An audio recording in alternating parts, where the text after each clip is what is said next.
तो दोस्तों, आज की वीडियो के अंदर हम बात करेंगे नेदरलैंड के वर्क वीज़ा के बारे में। तो नेदरलैंड के वर्क वीज़ा के बारे में प्रोसीड करने से पहले मैं आपको थोड़ा सा नेदरलैंड का इंट्रोडक्शन दे देता हूँ। नेदरलैंड का कैपिटल सिटी जो है एम्स्टर्डम है। एम्स्टर्डम का नाम आपने सुना ही होगा, काफ़ी फेमस टूरिस्ट डेस्टिनेशन है यूरोपियन कंट्री के अंदर। टोटल पॉपुलेशन जो है इसकी 17.8 मिलियन है। शेंगन वीज़ा कंट्री है।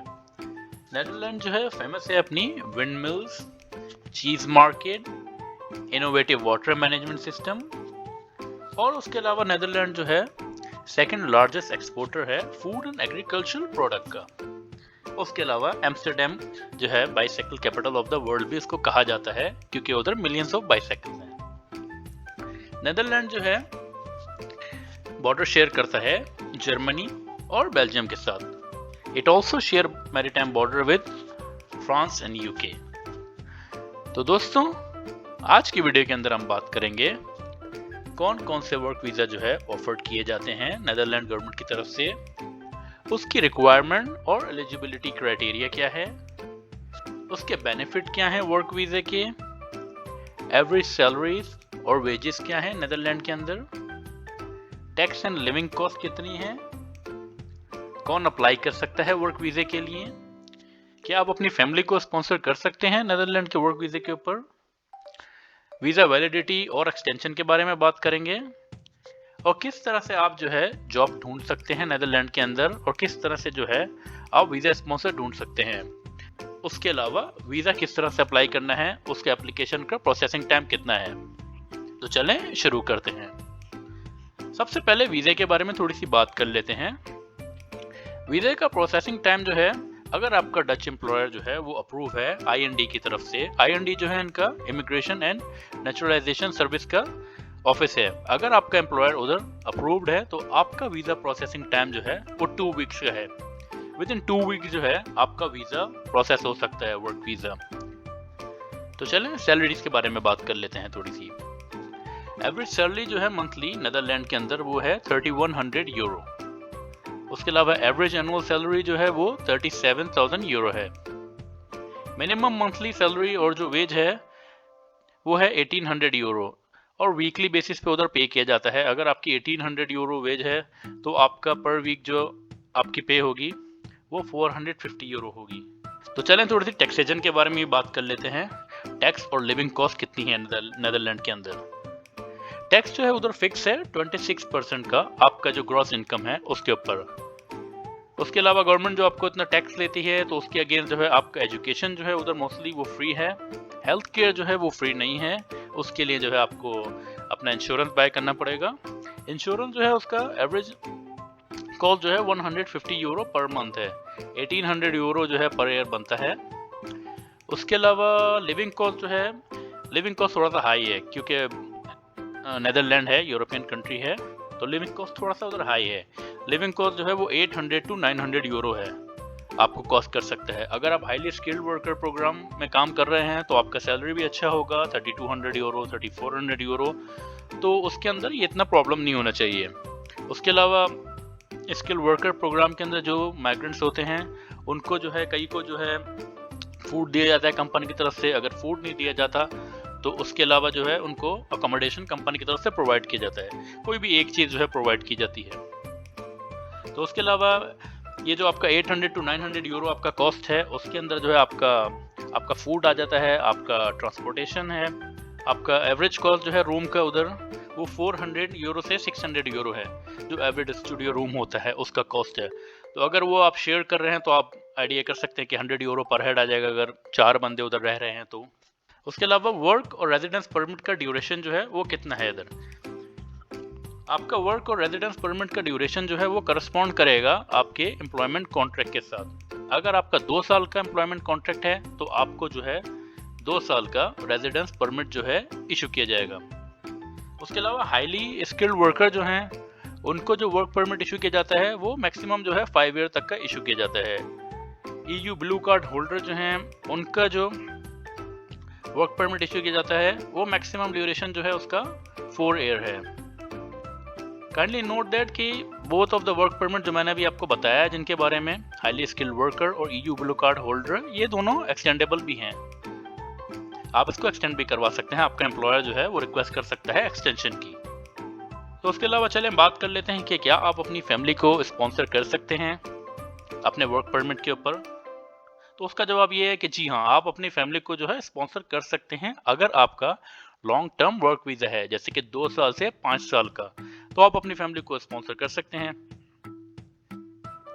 उसके अलावा अगर आपका टेम्पररी और सीजनल वर्कर का वीज़ा है, जैसे कि उधर टेम्पररी जॉब्स आती हैं, एग्रीकल्चर वर्कर की सीजनल जॉब्स होती हैं, तो जो है आपको जो है आप अपना प्रोसेस नहीं कर सकते स्पॉन्सरशिप अपनी फैमिली के लिए।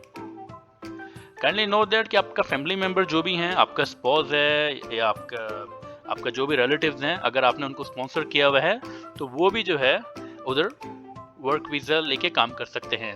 उनके एम्प्लॉयर को जो है उनके लिए TWV वर्क परमिट जो है इशू करना पड़ेगा। तो वर्क परमिट के बारे में थोड़ा सा डिटेल में थोड़ा और बात कर लेते हैं कि वर्क परमिट जो है नेदरलैंड का, वो उसके अंदर 2 कैटेगरीज हैं।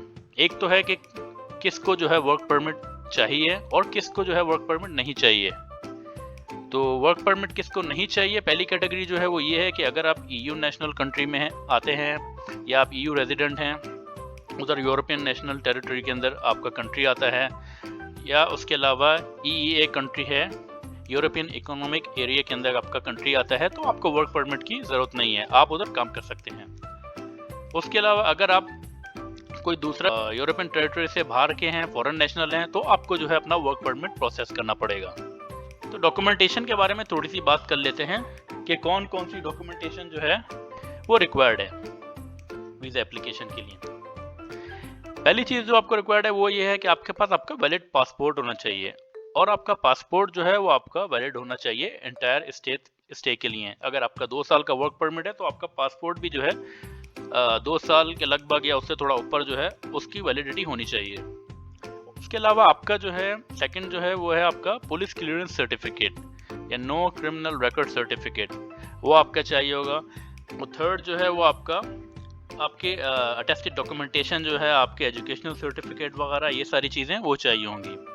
उसके अलावा आपको जो है आपका ट्यूबरकुलोसिस का टेस्ट भी चाहिए होगा, जिसको आप TB कहते हैं, TB का टेस्ट जो है वो आपका चाहिए होगा। और आपको जो है नेदरलैंड में एंटर होने से पहले 3 महीना पहले जो है अपना ये टेस्ट जो है आपको करवाना होगा, और आपको क्या नाम है अपना टेस्ट का रिजल्ट जो है सबमिट करवाना होगा। If you are failed to comply, आपका रेजिडेंट परमिट जो है वो रिवोक कर लिया जाएगा, यानी कि आपका रेजिडेंट परमिट कैंसिल कर लिया जाएगा। उसके अलावा सफिशिएंट इनकम अर्निंग का आपको जो है उनको प्रूफ देना होगा। वो आपका प्रूफ ये होगा कि आपका जो है एम्प्लॉयमेंट कॉन्ट्रैक्ट जो है, जो आपके डच एम्प्लॉयर के साथ होगा, तो वो आपका प्रूफ होगा कि आपका जो है सफिशिएंट सैलरी है और आप उधर सर्वाइव कर सकते हैं, आप उधर काम कर सकते हैं, खुद को सपोर्ट कर सकते हैं। उसके अलावा सबसे लास्ट में जो है वो ये है कि आपका एम्प्लॉयर जो है, डच एम्प्लॉयर, वो जो है रिकॉग्नाइज होना चाहिए नेदरलैंड गवर्नमेंट की तरफ से, जो भी आपका कंपनी आपको स्पॉन्सरशिप दे रहा है। तो चलें इसके टाइप ऑफ वर्क वीज़ा के बारे में थोड़ी सी बात कर लेते हैं, कितने टाइप का वर्क वीज़ा है। पहली कैटेगरी जो है इसके अंदर वो है रेगुलर वर्क वीज़ा की। उसके अंदर जो सब कैटेगरी है वो ये है कि आपको कौन कौन सी डॉक्यूमेंटेशन रिक्वायर्ड है। रेगुलर वर्क वीज़ा के लिए जो आपको डॉक्यूमेंटेशन रिक्वायर्ड है वो है आपका एम्प्लॉयमेंट कॉन्ट्रैक्ट, जो कि आपका डच एम्प्लॉयर के साथ होगा।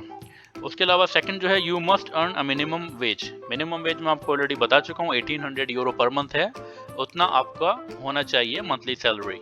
उसके अलावा सेकंड जो कैटेगरी है वो आपका सेल्फ एम्प्लॉयड इंडिविजुअल्स हैं, फ्रीलांसर हैं, एंटरप्रेन्योर्स हैं। उसके लिए जो आपके सेकंड कैटेगरी है, इसके अंदर जो रिक्वायरमेंट है वो काफ़ी स्ट्रिक्ट है वर्क वीज़े के रिलेटेड, क्योंकि ये आपका सेल्फ एम्प्लॉयड कैटेगरी में आता है, फ्रीलांसर के अंदर आता है। तो आपको जो है आपको प्रूफ करना होगा कि अगर आप कोई सर्विस प्रोवाइडर हैं, आपका जो है सर्विस जो भी है या आप जो भी प्रोडक्ट है आपका वो बेनिफिशियल है उनका डच इकोनॉमी के लिए।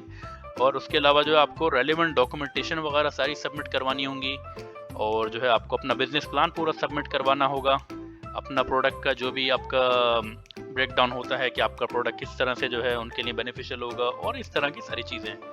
थर्ड नंबर पे जो आता है वो आपका आता है seasonal worker visa. Seasonal worker visa जो है टेम्परेरी वीज़ा होता है। ये जो इनकी जॉब्स निकलती हैं सीज़न के हिसाब से, एग्रीकल्चर जॉब्स होती हैं और दूसरी कुछ इरिगेशंस की और टेक्निकल वर्कर की, तो ये उसके लिए ये उस कैटेगरी के अंदर आता है सीजनल वर्कर वीज़ा। उसके लिए जो है आपको सेम 2 रिक्वायरमेंट है, आपका एम्प्लॉयमेंट कॉन्ट्रैक्ट आपके पास होना चाहिए, उसके अलावा जो है आपका मिनिमम वेज होना चाहिए जो कि 1800 यूरो पर मंथ है। उसके अलावा आपका जो है वर्क परमिट जो है वो आपका एम्प्लॉयर अप्लाई करेगा। और चौथी कैटेगरी जो इसके अंदर आती है वो आती है हाईली स्किल्ड माइग्रेंट वर्कर की। इसके अंदर भी पहला जो है वो आपका एम्प्लॉयमेंट कॉन्ट्रैक्ट आपके पास होना चाहिए आपके एम्प्लॉयर के साथ, लेकिन इसके अंदर जो है सैलरी जो है थोड़ी हाई है। आप यू मस्ट अर्न जो है 3300 यूरो आपको अर्न करना चाहिए पर मंथ, और आपका एम्प्लॉयर जो है वो रिकॉग्नाइज होना चाहिए उनके इमिग्रेशन ऑफिस की तरफ से और गवर्नमेंट ऑफ नेदरलैंड की तरफ से। इसके अलावा लास्ट कैटेगरी जो है वो है इसकी यूरोपियन ब्लू कार्ड होल्डर की। यूरोपियन ब्लू कार्ड होल्डर जो है इनका एम्प्लॉयमेंट कॉन्ट्रैक्ट जो है वो जो है मिनिमम जो है 12 मंथ के लिए वैलिड होना चाहिए, और आपकी जो एजुकेशन है वो आपका 3 ईयर का डिप्लोमा आपका होना चाहिए, 4 ईयर का बैचलर डिग्री जिस भी फील्ड में आपने किया हुआ है। उसके अलावा जो है आपकी डॉक्यूमेंटेशन जो है वो इवेल्युएट की जाएगी बाय नुफिक। नुफिक जो है Netherland organisation of for international cooperation in higher education का इंस्टीट्यूट है। ये जो है आपका जो एजुकेशनल सर्टिफिकेट है ये उसको इवेल्युएट करेगा, और आपकी मिनिमम सैलरी जो है वो आपकी 5300 यूरो पर मंथ होनी चाहिए अगर आप EU ब्लू कार्ड होल्डर हैं तो। उसके अलावा वर्क वीज़ा किस तरह से अप्लाई करना है? वर्क वीज़ा की एप्लीकेशन जो है वो आपका एम्प्लॉयर आपकी तरफ से करेगा, और आपको जो है सपोर्टिंग डॉक्यूमेंट जो है अपने एम्प्लॉयर को प्रोवाइड करने होंगे, क्योंकि इनके एम्प्लॉयर जो हैं डच एम्प्लॉयर जो हैं वो वेल वर्स होते हैं, उनको प्रोसीजर पूरा मालूम होता है किस तरह से जो है इसको प्रोसेस करना है। तो आपको जो है उसके लिए करना ये है कि आपने जॉब सिक्योर करनी है, उसके बाद जो है आपका वर्क वीज़ा जो है आपका एम्प्लॉयर प्रोसेस करेगा। तो चलें बात कर लेते हैं किस तरह से है जॉब हंटिंग करनी है, किस तरह से जो है आप जॉब हंटिंग कर सकते हैं और अपना एम्प्लॉयर ढूंढ सकते हैं, पोटेंशियल एम्प्लॉयर जो कि आपका वीज़ा स्पॉन्सर करेगा। तो जॉब हंटिंग के बारे में प्रोसीड करने से पहले मैं आपको थोड़ा सा बताता चलूं कि आपको जो है किसी भी यूरोपियन कंट्री के अंदर, जिस तरह से आज हम बात कर रहे हैं नेदरलैंड के वर्क वीज़ा के बारे में, अप्लाई करने से पहले आपको जो है अपना यूरोपास CV बनाना पड़ेगा। यूरोपास CV किस तरह से बनाना है उसका जो है मैं लिंक आपको डिस्क्रिप्शन में मेंशन कर दूंगा, आप उधर से जाके जो है अपना CV प्रिपेयर कर सकते हैं। तो चलें बात करते हैं। अभी जिस वेबसाइट के मैं पर हूँ वो है करियर जेट की वेबसाइट। तो उसके अंदर जो है मैंने सर्च किया है वर्कर लिख के, तो सिर्फ वर्कर लिख के सर्च किया है तो ये कुछ जॉब्स आ रही हैं, आप देख सकते हैं। प्रोडक्शन वर्कर की जॉब आ रही है 11.66 euro, almost 12 euro per hour है, और जो है आप इसको गो थ्रू कर सकते हैं। इसके अंदर जो है जॉब डिस्क्रिप्शन थोड़ा सा मेंशन किया हुआ है। इन सारी चीज़ों के लिंक जो है मैं आपको डिस्क्रिप्शन में दे दूंगा, आप जो है डिटेल में गो थ्रू कर सकते हैं। तो आप जिस भी फील्ड से रिलेटेड आप काम करते हैं, आप स्टील फिक्सर हैं, आप कारपेंटर हैं, फार्म वर्कर हैं, आप एग्रीकल्चर की फील्ड में काम करते हैं, तो आप जो है जॉब ढूंढ सकते हैं। उसके अलावा नेक्स्ट वेबसाइट जो है जिसका लिंक मैं आपको डिस्क्रिप्शन में दूंगा, वो काफ़ी ज़बरदस्त वेबसाइट है। उसके अंदर जो है सारी इनकी जितनी भी एजेंसीज हैं, रिक्रूटमेंट एजेंसीज जो कि नेदरलैंड के अंदर ऑपरेट कर रही हैं, उन सब के वेबसाइट जो हैं उसके लिंक जो है इसके अंदर दिए हुए हैं। आप बारी बारी जो है इसको जाके ओपन कर सकते हैं। फॉर एग्जांपल मैं इसमें से एक ओपन कर लेता हूं, लेकिन मैं आपको थोड़ा सा पहले गो थ्रू करवा देता हूं। आप जिस तरह से देख रहे हैं अडेको इसमें आ रहा है, और काफ़ी सारे एम्प्लॉयर जो हैं, करियर स्ट्रक्चर आ रहा है, ये सारी रिक्रूटमेंट एजेंसीज हैं, करियर जेट आ रहा है, जॉब हंटिंग की वेबसाइट आ रही हैं। तो ये जो है इसके काफ़ी सारे जो है जिधर से आप जॉब ढूंढ सकते हैं उनके लिंक आ रहे हैं। तो चले अडेको को ओपन कर लेते हैं।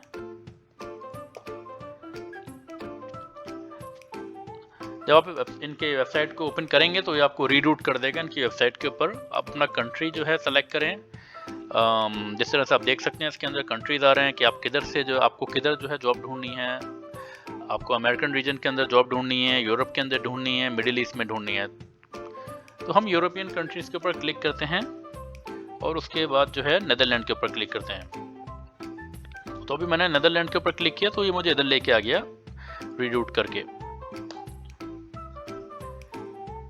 मैं वीडियो में थोड़ा सा प्रोसीड करने से पहले आपको ये बताता चलूं कि आप जो है गूगल ट्रांसलेट का जो है एक्सटेंशन जो है प्लीज़ अपने इसके ऊपर जो है गूगल क्रोम के ऊपर इंस्टॉल कर लें, क्योंकि आप जिस भी वेबसाइट के ऊपर जाते हैं वो इनकी जो है अपनी जो भी कंट्री की नेटिव लैंग्वेज होती है उसके अंदर होती है। जैसे कि कोई जर्मन है तो जर्मन के अंदर होती है, और अगर जैसे कि नेदरलैंड है तो डच के अंदर होती है। तो आप सिंपली जो है उसको पेज को ट्रांसलेट कर सकते हैं इस तरह से क्लिक करके, ट्रांसलेट दिस पेज, तो वो ट्रांसलेट कर देगा। तो व्यू ऑल वैकेंसीज के ऊपर क्लिक करते हैं, तो इस तरह से आप देख सकते हैं सारी जॉब जो है स्क्रीन के ऊपर आ गई हैं। पर्सनल असिस्टेंट, पैकर वॉनेट, हेल्थ केयर की भी आ रही हैं, फैसिलिटी कोऑर्डिनेटर की आ रही हैं। ओके, तो इस तरह से सारी जॉब्स आ रही हैं। तो आप जो है अपनी जॉब हंटिंग जो है इफेक्टिवली कर सकते हैं। और जॉब हंटिंग के हवाले से मैं आपको एक चीज़ और ये बताता चलूँ अगेन के जो है ना, कि किसी भी किस्म के किसी को पैसे देने की ज़रूरत नहीं है। हर जगह पे जो है स्कैमर्स होते हैं। आप जब अप्लाई करेंगे तो कोई आपको बोलेगा कि मैं आपको वर्क परमिट इशू कर दूंगा, आप मुझे कुछ पैसे दे दें, इतने यूरो सेंड कर दें। काइंडली नोट दैट कि आपने किसी को भी प्लीज़ जो है ना किसी भी किस्म के पैसे देने की ज़रूरत नहीं है। अगर वो जेन्युइन एम्प्लॉयर होगा तो वो जो है आपसे किसी किस्म के पैसे चार्ज नहीं करेगा। और बाकी जो है आपके पास टाइम है तो आप ढूंढ सकते हैं, आप जितना खुद बेहतर ढूंढ सकते हैं उतना कोई भी आपको नहीं ढूंढ सकता। या कोई एजेंट है अगर वो बोलता है कि आप मुझे पैसे दे दें, मैं आपके बिहाफ पे अप्लाई करूंगा, तो वो कितने अप्लाई कर लेगा? 6, 7, 8 जगह पे आपका सीवी सेंड करके छोड़ देगा। जब आप खुद अप्लाई करेंगे तो आप कुछ घंटों के अंदर जो है 30 से 35 जॉब के अंदर अप्लाई कर सकते हैं, उधर आप अपना सीवी सेंड कर सकते हैं। तो उससे जो है आपके चांसेस जो है वो एनहेंस हो जाएंगे, तो उससे आपकी विजिबिलिटी जो है वो बेहतर हो जाएगी। तो जितने भी ये जो एम्प्लॉयर हैं वो ढूंढ रहे होते हैं कि टेक्निकल वर्कर होगा और इस तरह के, तो उससे जो आपकी विजिबिलिटी बढ़ जाएगी। तो दोस्तों आज की वीडियो के अंदर इतना ही था। अगर आपको मेरी वीडियो पसंद आई है, इससे आपकी इन्फॉर्मेशन में कोई इजाफा हुआ है, please do like, share and subscribe my channel. Thank you guys, thanks for watching.